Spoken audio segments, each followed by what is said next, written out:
All right, guys, I'm live. I'm your host, Brian Littleton, at Racelogic Chassis School, and I got Miss Kate Dillon and Crate Insider and many other things on. I'm glad she got to jump on tonight. I know it was kind of a last-minute deal. Cody King was supposed to be on. He had a last-minute deal with his son he had to go take care of, and he apologized, and he's going to be on next week. So we just kind of flopped Kate with Cody. Kate, how are you doing tonight? I'm doing great, and we can talk about dirt car lifts if we want. I'm a dealer. Yeah, you're a dealer. Kate, kind of give everybody. I mean, of course, I know, and a lot of our audience probably does, but kind of give everybody kind of an umbrella of what all you do. I know you wear many hats, including a lot of stuff for me. So just kind of give a rundown of what all you do. Well, great. Well, my main business, of course, is CrateInsider.com, and that is where I sell race car parts. You know, that's how we make our money. But when we started Crate Insider, really the whole point of Crate Insider was to dispel any of the myths and the rumors. You know, just all of the junk, voodoo, fairy dust, magic stuff that was there's just a lot of crap information out there in the racing. And so we really set out to, always be a site that could provide the best in the technology. And then when we added the store, it just really took off. And so I do CrateInsider.com. I actually have my own personal website as well at KateDillon.com. So just my name.com.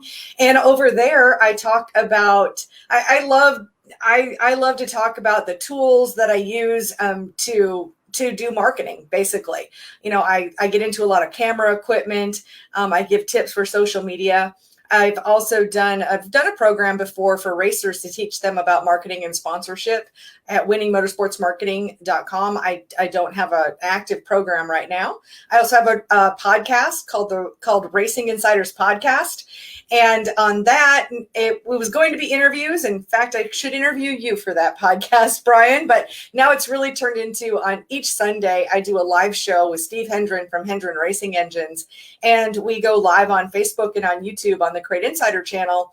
And we call that show Unsealed because, of course, crate engines are sealed engines, kind of a fun little name there, but unsealed, life beyond the bolts. And we kind of sit there, we drink adult beverages and talk about current events and answer questions.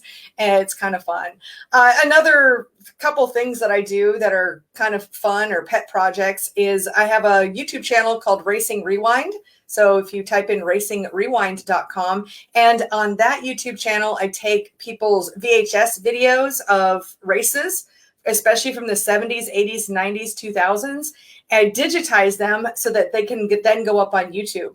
And so I have a collection that includes some races in California, some in Iowa. I really, really love. So if anybody has any old VHS tapes, or if they've already gotten those digitized and they'd like to see them come up on YouTube, just reach out to me and I'd be happy to do that.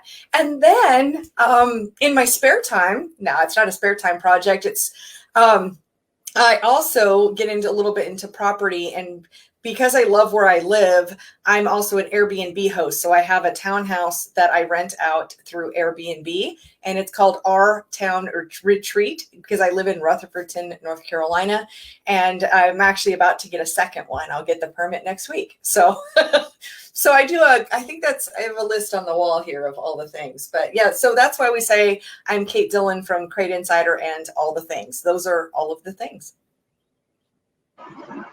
Well, okay, like I said, I appreciate you coming on. If you hear background noise, I do live in Arkansas, and it's tornado season. And we've had 4 inches of rain today. So if you can hear it right now, it's like flooding at my house. But anyway, Kate, I know you started videoing for me in the last couple of years, and kind of give our audience a little bit about what you do there and what we've done this year. I know it's been really incredible. Well, I knew we'd get to that. So that was I figured we'd talk specifically about that. I really love that you and I met, I guess 4 years ago or so. And it was because I did a video talking about fire suppression, and I started coming to your classes to do a little piece about fire suppression. And then last year, like 2019 going into the 2020 season of your classes, you had sold out the street stock class within 36 hours of even putting it up on the internet of the live class. And I know people had reproached you before about shooting a video, and you just weren't sure how that was going to work out. But then you and I talked, and I said, well, gosh, I've never done anything like this. I shoot a lot of videos, but they're like 5 to 15 minutes long. Shooting like a whole day, I don't really know. But we gave that a shot in 2020, and it was very successful. And what I can feel so good about is the impact that we are able to have on the racing industry. Because for one, we can only fit, 80 to 100 people in the room. But then on top of that, there's a lot of people who just simply can't take the time or the money and be able to travel across the country or across the world. Now we have some students that are viewing our classes from Australia and different places. And I mean, that helps me to know that we are making a true impact because we're delivering this amazing information. I mean, I'm just the delivery vehicle. Obviously, the instruction comes down to the great team that you've assembled with all the instructors. So yeah, basically the deal is I come out and I film them, I edit them, and then I put them up onto the website racelogic.vip. And in that editing, I mean, we've got multiple cameras. I mean, I know at the crate class, there was at least one section of that when we got to the Spring Smasher, I had 7 cameras going at the same time.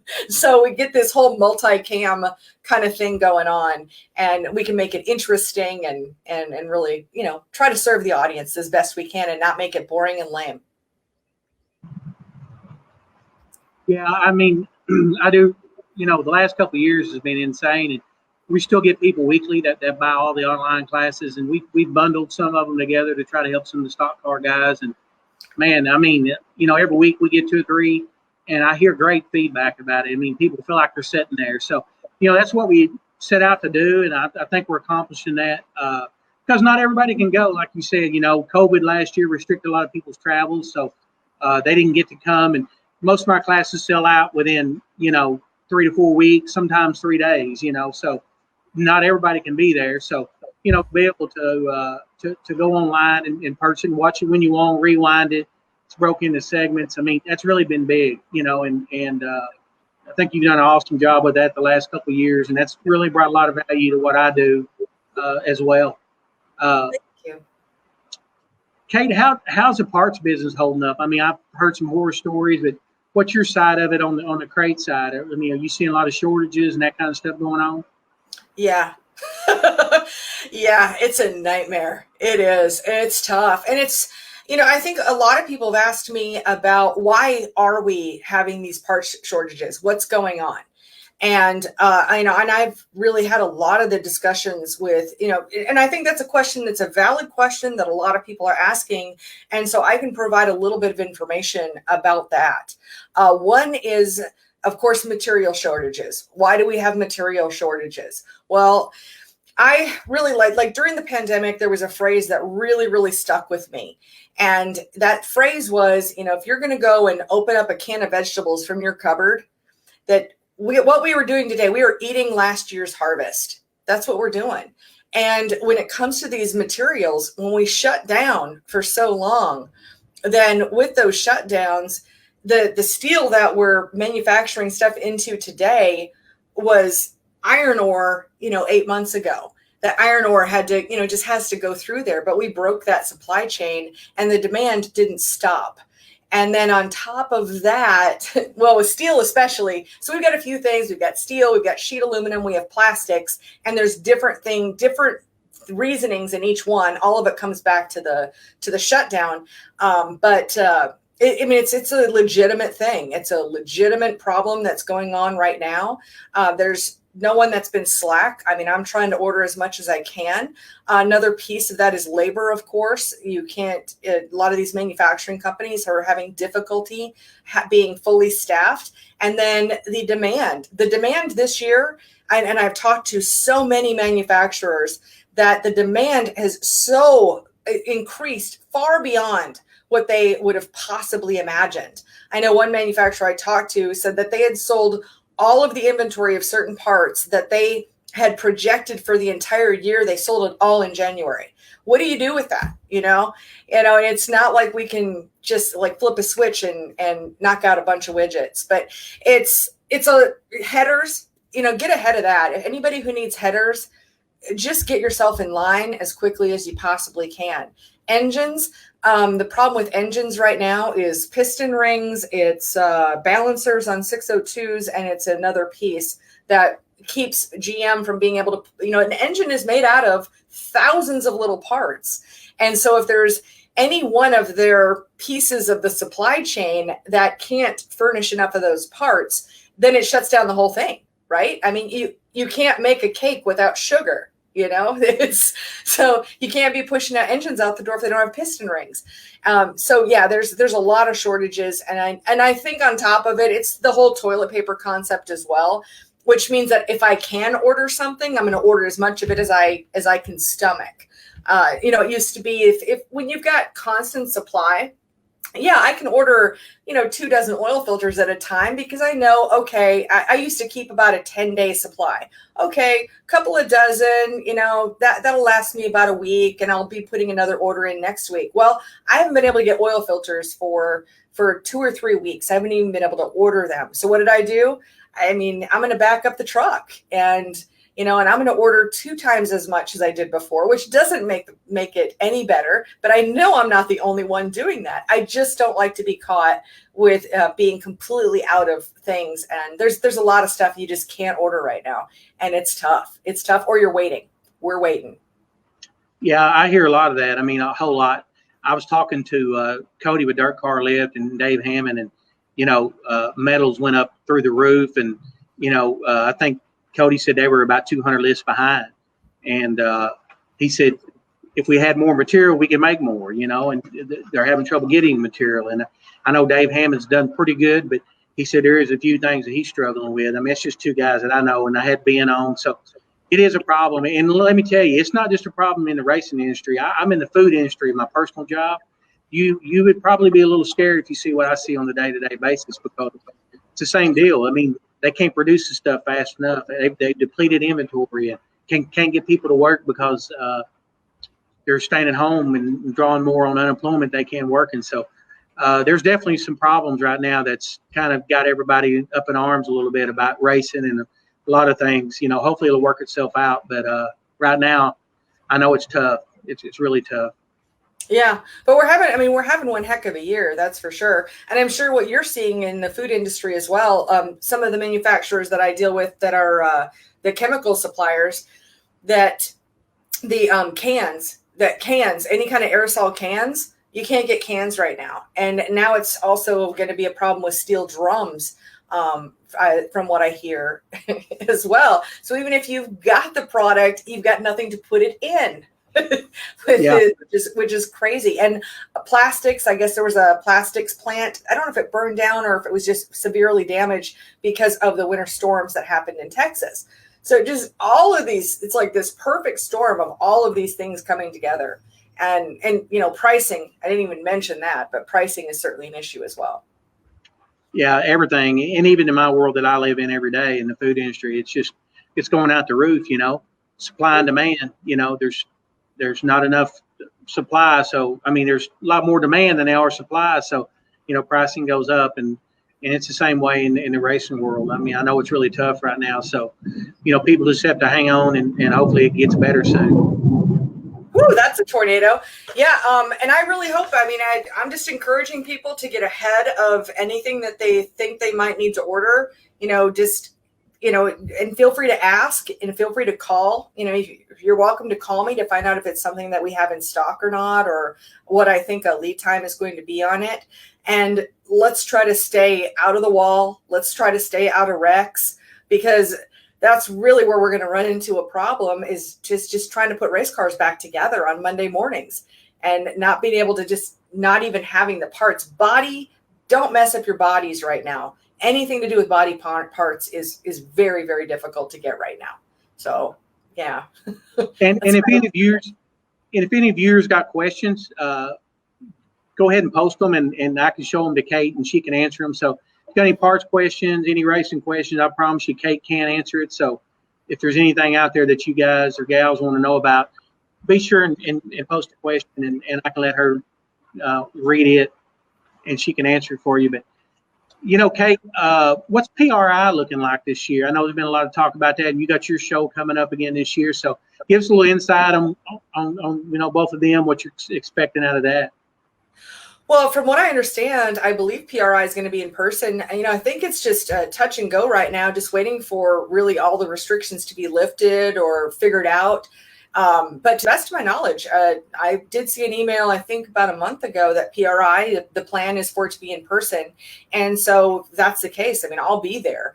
I'll be there so that I can meet with my manufacturers and shoot videos and do the things that I do, find new suppliers and be there. It's a very valuable event. And yes, I'm also the Cars Racing Show that'll be in Hickory, North Carolina. Sure. Yeah. Yes. So I guess I forgot a business. I always forget one of them. But yeah, that's exciting. And we've got that slated for January 7th and 8th of 2022. We haven't done a big announcement. I guess this is an announcement. We've sort of, kind of floated it out there. And then it's me and my brother, Jimmy Schultz from Dirt Rap. And with him, we're both have racing businesses, with him doing race car wraps and me doing race car parts, that we're with both of us, we've just been absolutely slammed, for all of 2021. So I think we're going to get a little bit of a breather probably within the next, 2 to 3 weeks, maybe a month. And then we'll start signing up exhibitors and doing a little bit more promotion over there and get that show going. But and really, honestly, it comes down to whether the manufacturers want to be there, if they want that second show. But we really loved was that opportunity for manufacturers to meet directly face to face with racers, and for those racers to be able to take products home with them. I know Cody, from Dirt Car Lift, he was certainly one of the manufacturers there and sold a whole lot of lifts, I think, at the show there. So that worked out really well. The feedback was just amazing. We got really great feedback from everybody from both sides, whether it was the exhibitors or it was the racers. Just everybody was so positive. And obviously we had it in December of 2020, and obviously a very, very challenging time. You had the spikes and you had the masks, and then just all of everything that comes with that. I think it's the bravest thing I've ever done, is to have the guts to stick with it and just make it happen. So we're pretty proud of what we did over there, and looking forward to doing it again. If everybody's on board. For us, this isn't about just me and my brother. This is about, just serving the industry and giving the best value that we can in the way that we can. Yeah, I went last year, the first year, had a great time. Met a lot of really neat racers, manufacturers. I would definitely recommend anybody that can't take the time to do the PRI deal, because it's so long and drawn out and big, and definitely need to go to your show. It was awesome. Had a lot of manufacturers there, and I'm sure you'll even have more this year with COVID, being hopefully gone by then. And so, yeah, definitely they need to attend your show. Great. Yeah, we had a great time, even with all these restrictions. So if we could do that well with all the restrictions, what can we do when it opens up? And for that Southern market, I know a lot of Southerners just don't want to be driving in ice and snow or being in that environment. And so this just provides a different opportunity. And, right there, when you're building your race car, and you can go home with the parts that you're looking for, don't have to pay shipping, just a lot of convenience there by bringing all that together in one spot. So it's a lot different than PRI, because you can't really buy stuff and take it home with you. But at our show, it was display, and the whole idea is that you can buy new stuff right there and just load it up in your truck and go on home and put it on your race car. Yeah, I agree. It was definitely good. And like I said, I hope my background noise ain't bad, but you think we was having a hurricane in Arkansas right now. And, Kate, I know we talked earlier a little bit about, adding to the website a little bit, going to do some upgrades there on the Racelogic.vip. So kind of looking forward to that. And, we'll continue to improve that as we go along. I appreciate all that you do there. But, we had some really good classes, the crate, all three of them. But the crate classes really went over big because it's so big out in your part of the world. And man, I mean, just guys from all over the country, and like you said, I think Australia and everywhere has joined into that. So it's been really good. Yeah. Now, I'm going to go ahead and ask you a question, put you on the spot because I don't know the answer to this. Looking forward to 2022, what divisions do you see yourself covering for Racelogic or us? What do you see us covering for Racelogic? You know, I think there's been a lot of demand for, you know, a lot of different kind of classes, and I don't know what you've got completely lined up. I'm sure some of it's already lined up and some of it's kind of in development, but what classes? I mean, obviously not the dates or where it's at or anything, but do you know, are you going to do late models? Is it going to be modified? Is it going to be street stocks? Have you made that call quite yet? You know, it's funny you asked. I have slept on it a lot. I mean, 100%, we're going to do the crate late model class again. I mean, we just got to do that. You know, definitely one, maybe two. I mean, it's just huge. I'm sure we'll do the stock car deal again somewhere in the Midwest. That's really big. And, you know, maybe another street stock deal again. And I want to go back to I'm going to bring that on, the micro sprint class, which you guys see a little bit of that in North Carolina. I know a lot of the viewers probably don't get to see that, but I've got a gentleman named Frank Flood. He's probably the king of that world. And we done one 2 years ago, and with COVID, we couldn't do one. We done one in Tulsa, Oklahoma.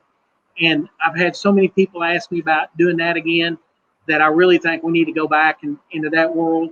You know, I try not to limit us to just one particular class or whatever, because, you know, the need out there is a lot bigger than just one or two classes. So, but with your schedule in mind and all the instructors, it's hard. You know, about three weekends, maybe four if we're lucky, is about all we can get in, you know, because PRI, and then you got the Dome, and then your show. And I mean, you're so limited because racing starts so early now to where it didn't used to do that. So, you know, probably three classes.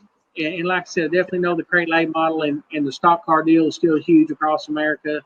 And I definitely want to go back and take a look at the micro sprint deal, because that's a really big deal out in Oklahoma and Texas and Illinois and out in my part of the world. So, and there's a big need there. So I know we'll definitely going to look at them. And, you know, with the COVID deal being lifted, that gives me a little bit more leeway to be able to do things a little different this year than what we did last year. You know, I don't think CDC can, you know, keep us in a mask from now to the end of the year. So hopefully we'll be able to do some, you know, classes in different parts of the country, maybe where we couldn't last year because we were kind of restricted. So really looking forward to that. I'll kind of get my dates together and my instructors and all probably in the next couple of months. Usually May, June is when I really start trying to get all that together and start asking ahead of time. You know, guys like Steve Hendren, you know, I ask him a year ahead of time. That way he won't tell me no if I ask him a month ahead of time. And Ben's the same way. So I try to get them guys early and set a date, and then they say, yeah, I'll do that, because a month from the time of the class, they're usually so busy that they don't have time. But if they promise me they'll do it, then they'll be there. So I try to give everybody about 6 months notice, you know, of when we're doing it and how we're doing it and what the cost is, so guys can save their money if they need to travel, or, you know, I try to give them plenty of notice as I can, and the instructors notice, to make sure everybody can make it work for them. But, you know, I know everybody's so busy, and we got Steve this year to sneak off from the shop, and I know that wasn't easy, but, you know, hopefully we can get him back again this year. I thought he really brought a lot to the table. So definitely the CBR bunch will be back with us again, and Matt Henderson and them guys. I mean, Matt's just been on fire this year. I mean, I think he's won about 3 out of 4 races that he's been in that new car. So, you know, that's definitely a class that we need to stay on for sure. Well, it was interesting. Of course, I see Steve all the time, and he was, you know, he didn't really know what to expect. I tried to explain Racelogic to him, and he didn't really know what to expect, but he was incredibly impressed with just how everything worked, and how the team really came together and were able to get that information out. And he was just really impressed. It's something he tells, you know, all these racers, that, hey, if you really want to learn this stuff, this is a great place to go. And that's where, it was kind of an inspiration. I think that it was something that where, last year, because he and I have been dating for like 8 years. So it was during COVID. He just started showing up here when all the restaurants were closed and we were so bored. And we just don't spend that much time together. So we started doing that show and, delivering the tech questions, like, or tech answers, whatever, when people ask questions, but to really have this organized fashion of really putting that together into an outline and having the class is just so much more valuable than just getting little ones every once in a while. Hey, Kate, I love it. We've got about 3 or 4 on here from different ones. So, Cash and some of them, I can't always see their names, but there are a lot of people popped up here. Yeah, I like it. What I really had thought about in the years past, Kate, was the engine component of this, of my classes. And I've always kind of had trouble finding the right guy. And then when the opportunity came up with Steve, I'm like, that's the guy I want right there, and he was able to help facilitate that and make it work. And, he does it every day for a living. So it's a little different for him, but for other people who don't get that, to get in front of a motor builder, that class is the perfect time. We gave him, I think, a couple of hours or so in it. And, he was able to answer every question and every gas question. And I can probably still remember a lot of the questions that people have just because, they buy a motor from an engine builder, then they don't ever see him again, typically. So to be able to sit there in front of somebody like him and ask questions, that was really big. I mean, that helped the racers a lot more than what he realizes. I'm going to try my best.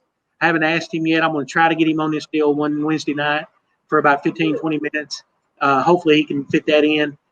And I know, like you, it's 8:30 there now. So I know it's hard for you to jump on tonight, but I appreciate everybody doing this because it kind of puts a face with a name. I mean, I know you're out there a lot, but some of these manufacturers and all, they, guys just buy the parts and they don't ever get to see a face. So with with me doing these broadcasts like this, I think it kind of puts face with the names and talks about the industry and what they're offering and what cost is and, problems they're having. So, we're able to get in front of a lot of racers and be able to help them. So, like I said, Steve's my next one. I want to try to get on, maybe.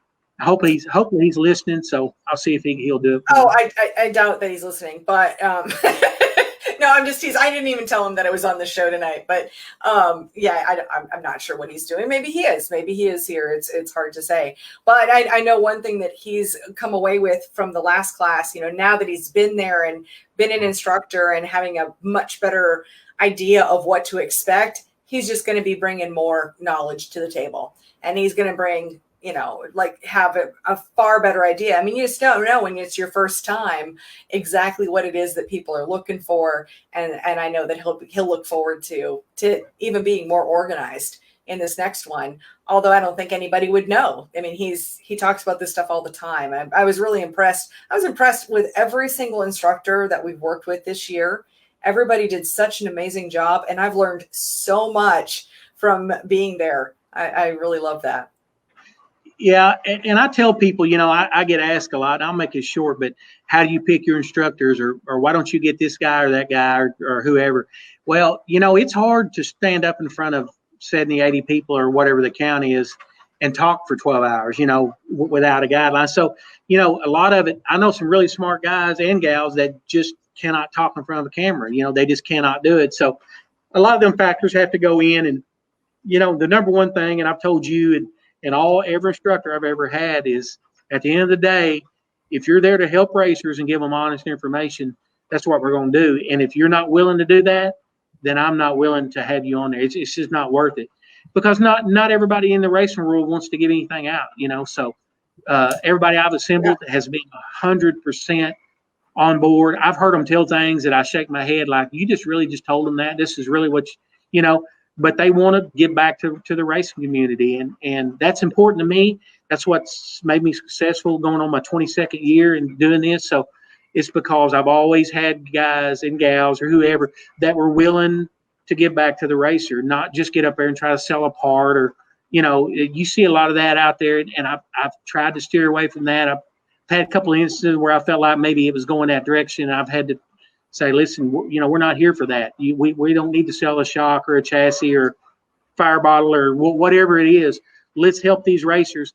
And once they figure out that you know what you're talking about, the product's going to sell itself. You don't have to get up there and sell it. They're going to know that when they watch Dave Hammond work his plate magic, I call it, then you're going to want a set of them. So, Dave's a guy that's used, for example, that there's nobody in the industry that's more willing to help a racer than Dave Hammond. And I know, Kate, you know that well. He loves doing these. He's already asked me the other night, now, Brian, when are we doing these next year? I mean, he marks them off his calendar. He's ready to go, because he started out at the bottom with no help on his own and has worked to where he's at today. And now, he's a huge part of motorsports. I mean, his business is just unbelievably booming right now. So I'm fortunate to have him. He's one of the guys I'm fortunate to have around because he's told other chassis schools in the past no, but he's never told me no. He said, I'll be there. He's drove through a foot of snow before to come. So, that's important to me. And I appreciate what he's done and what he's done to help racers. It's been big. I think that's one of my favorite parts about the whole Racelogic thing is, I love going to conferences and I love learning. I really do.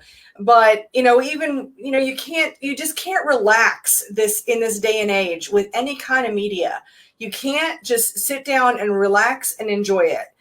Because I always have to have that filter on as far as, is somebody going to try to sell me something?